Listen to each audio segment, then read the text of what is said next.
Today, I am joined by Stephen Ho, Mr. Saga himself. Hey, Steve, how are you? Hey, how you doing? Thanks for having me.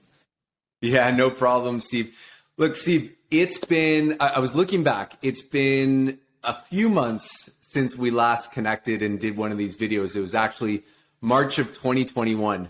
And from my perspective, like March 2021 feels Oh, like wow. ancient history now, doesn't it? It feels like a forever, a lifetime It ago. feels like forever. And there was so much mounting optimism. Rates were at historic lows. There was high demand, low inventory in the GTA, driving prices up. It felt like a runaway freight train that was going to last forever. We were in real estate bliss, so to speak, from depending on what perspective you have.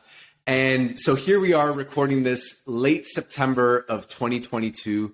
The world looks completely different. I don't think any of us could have foreseen where we would be today.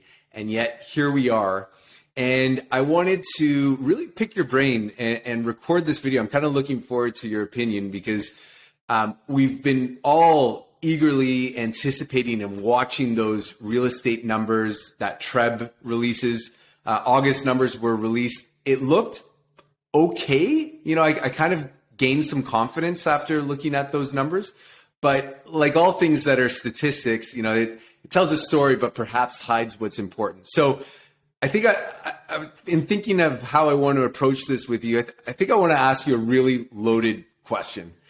And that is, what guidance are you giving to buyers and what guidance are you giving to sellers? And it's probably a nuanced answer. It's probably really unfair to generalize, but tell me, what is your guidance? What are you seeing practically in the market? It definitely is a loaded question, but because it really depends. In every market, as it's changing, it's beneficial to certain buyers or certain sellers or certain clients. So right now, it's actually a great opportunity for people to upsize. Based on what I'm looking at, the drop in prices, because the whole market has come down since the peak in February, which segment of the market has dropped the most, or what area, or specific, right? So you need to look neighborhood specific, or even the housing segment specific, because the entry level market has still remained relatively strong compared to, say, the detached market, which has dropped the most. Right. So when you say entry level, we're talking the condo market predominantly. Are you seeing great stability in condos? The prices are relatively holding for condos and townhomes. Semis have come down and detached have come down even more. So in relation to all of that, you can still sell your condo for a reasonable price, whereas that semi or that detached home you want has dropped significantly. So that gap that you would have paid back in February is a lot smaller now. Oh, very interesting. So it's a Very great interesting. time to upsize. Right. So, because I always used to think of real estate kind of as the tide. You go to the Bay of Fundy, you see the boats go up and down with the tide all evenly. But what I'm hearing from you is that the tide isn't necessarily the same in every segment of the market. Condos haven't fluctuated quite as much, whereas the detached segment has fluctuated much more. Yeah, this is very similar to when the stress test came in. I don't know if you remember, in 2017, 2018. I remember. So what did you notice with your clients when that stress test was introduced? People's budgets were slashed essentially by 20% or whatever that looked like. And what did the market do when that came in? The higher end properties came down the most, and the condo market and entry level remained pretty strong. Because people still need a place to live. It's more expensive, or you can buy smaller or less. So instead of buying that bigger home, okay, I still need a place to live. Let me buy something a little bit smaller that fits in my budget. Right. So what I'm hearing from you, Steve, is that there is opportunity in the market specifically for those that want to move up, perhaps from their condo to the next level of real estate.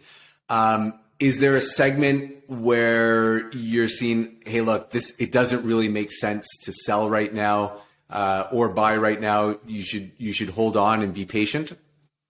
I think for sellers it really depends on your need of why you want to sell. And the question is, do you need that peak price? I mean, who doesn't want that? But the reason why you want to sell, is it so you can get that price? If that's the case, you might want to wait a couple of years. Mm-hmm. But if you're thinking of selling, but you bought your house, 5, 10, 15 years ago, the prices are probably, current prices are still better than when you bought it. So the question as for sellers is, do you really need to sell right now? And if it is, then, let's come up with a plan and figure out how we're going to do it. Because it's not as simple as putting it on the MLS and it's going to sell. Right.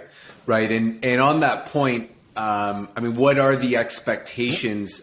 For your career and certainly for my career, I've been doing this now for, I think I'm in my 17th or 18th year. I think it's always been a seller's market for 18 years of my life, of my career, and now I'm seeing conditional offers on the sale of my property, which like 6 months ago would have been laughable. It would have been an impossibility, right? So what are the expectations now? Like, do you see a lot of that, or deposits coming down, days on market? What does all that look like right now? It's funny because I've started in 2010 and I haven't seen this condition on the sale of the buyer's property as well. And lately I've been seeing that, and it's been mind blowing. So yeah, what was your question again? Just in terms of what you're seeing, how the market has shifted to really a buyer's market finally, which we haven't seen probably for the last, 20 years or close to that. Yeah, but actually looking at the numbers, we're still technically not fully into a buyer's market yet. We're still technically, by the numbers, still in a seller's market, but very close to a balanced market. So yes, we are seeing conditions. We are seeing, listings not selling or sitting on the market for a longer period of time. But there is still demand. We still have record immigration coming into Canada. We're not building enough homes, and now sellers are not selling because they can't get that price that they want. So the inventory is still relatively keeping that demand or the supply into sort of still a seller's market in a certain, in a very loose term. It's very close to a balanced market, but it's not quite a buyer's market yet. Right. Very interesting. Well, and I think, that's a good way to kind of wrap up the call. And because I think that's the important story, even for myself, anecdotally. I'm still working with pre-approved buyers who are going to market, and they're not necessarily getting what they want on the first try. There's still competition out there, and Toronto real estate still seems to be functioning. It's not fully dysfunctional where it's completely collapsed. And I think the reason why I like talking to experts like yourself is because we all pick up that headline risk constantly. Hey, GTA homeowners lost millions, and GTA homeowners, sellers are XYZ, all the headlines that come out. The market's crashing or this or that. Perhaps maybe a better headline is, hey, we're getting into a more balanced, healthy territory, which is good. Why can't it be spun as a positive thing? We've suffered for years under a very stressful housing market, very unfair for buyers. So maybe this is an opportunity, and we have to talk about interest rate risk as well, that you can afford it. but there is opportunity. And that's what I'm hearing from you, Steve. Yeah, there definitely is opportunity. It just depends on the cost now because the cost is higher. So it really depends on, each individual's needs and goals throughout this time. Yeah. And so if an individual would like to get in touch with you to talk a little bit more about what opportunities exist and maybe what challenges and hurdles exist, and whether home buying or selling is right for them, how do they get in touch with you, Steve? They can find me on mrsauga.ca, on Instagram, so all socials, YouTube. Yeah. And that's Mr. as in Mister, not MR Sauga. Correct. Yeah. Mistersauga.